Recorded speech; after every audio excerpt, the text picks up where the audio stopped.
Kjo është një prej vilave më të famshme të veriut italisë e vendosur në buzë një liçeni, pronë një shqiptari që do të mbetet anonim.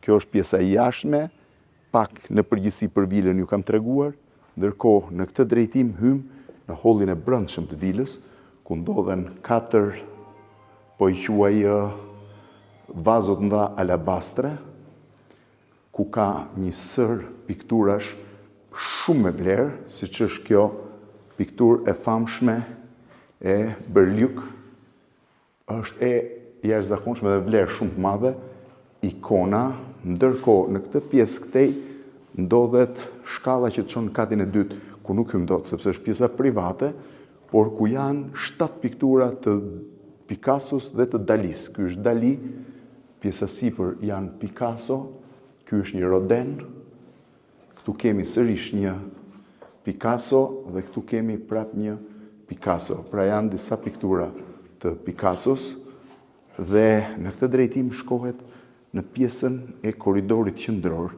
që është një korridor komplet si vepër arti në të gjitha anët, pra në çdo anë që rrotullohesh, nëse i ndez shjeni, është i gjithi me skulptura origjinale dhe vepra të tjera arti, ku përfshihen disa piktorë të famshëm, ndërkohë që në këtë drejtim shkohet në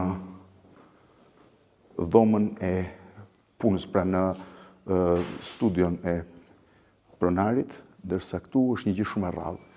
Ky abazhur është i Luigi të 15 dhe i bler në një ankant në Sotheby të New Yorkut. Kjo është pjesa e ndenjes, kjo është pjesa e ngrënjes me serviset e argjendit dhe me gotat e kristalit të lara me ar. Përballë është pjesa më intime e ndenjes, që është kjo pjesë këtu, ku ka një pikturë po ashtu shumë famshme, shihni sa e bukur është ndenja. Çdo gjë ka vepër, janë me vepra arti. Kjo është një pikturë e famshme dhe nga këtu ti mund të dalësh duke ecur përmes tyre 3 abazhurëve të rrallë të Luigi të 16. Pra, përmes tyre 3 abazhurëve të rrallë të Luigi të 16, ti del në këtë pamje manice mbi liçen. Pra është një nga pamjet më të bukura të gjithë zonës Italisë dhe një park prej 40.000 metra katror me pemë. Nga një prej vilave më të rralla të Italisë, pronarit cilës nuk do të bëhet publik.